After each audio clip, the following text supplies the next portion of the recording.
family lawyer to speak to some issues that needed to be aired before, because we know after the sermon, we may not have time to speak. So I want to welcome our lawyer to kind of speak to some issues. May God bless you as you mourn with us. Praise the Lord.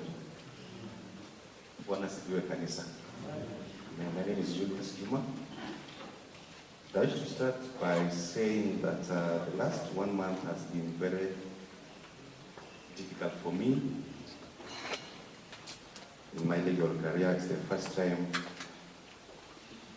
that I get a call from a client who seeks my services, and within 12 hours is dead. I was called by Mr. Meshach within 30 minutes of Albert being arrested by the police, and I advised them to arrange to come to Nairobi so that we would organize on how to get him released on bond. The next call I got from him again, less than 12 hours later, is that Albert is dead. And so we did not leave to attend court to get him released on bond. He has left us with many other cases that we are facing in court now.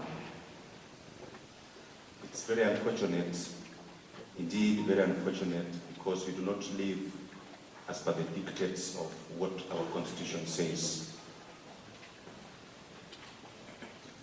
Because it's unfortunate that Albert has gone, and so we do not have his side of the story. We only know that he was being arrested for certain allegations, but he didn't live to explain to us whether they were true or not.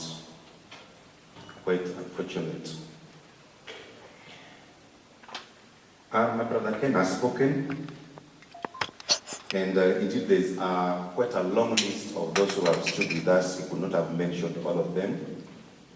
And so our prayer is to those whose names may have not been mentioned to know that we will not take their support for granted.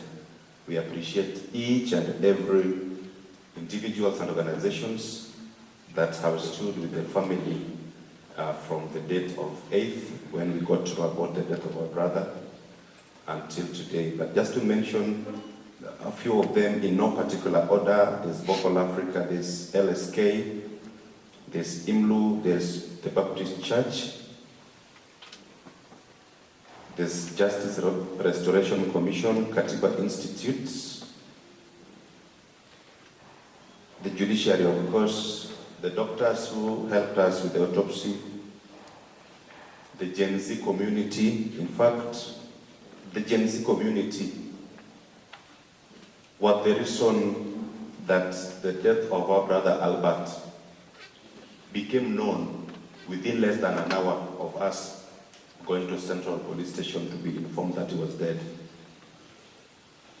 And so we appreciate each and everyone. But because people have spoken, just like the Reverend said, that we have had close to a month to speak, we have spoken about this death, and we have spoken about others that we continue to see on screens daily, which are quite unfortunate.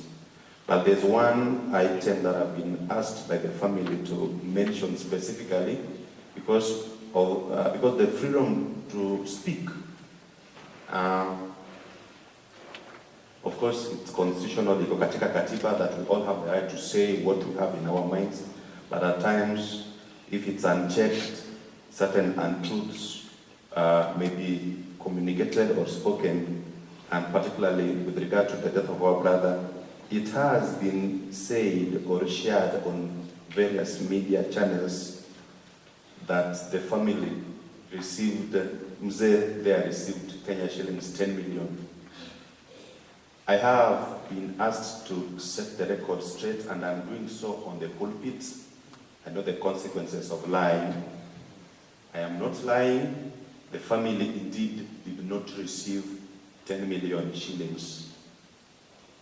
The family wish to confirm that yes, they received 2 million shillings from the head of state, 1 million shillings from Honorable Raila Odinga, and 2 million shillings from Kenyans generally, who gave them in the form of 1 shilling, 10 shillings, 100 shillings, 1,000 shillings, totaling 5,060,000.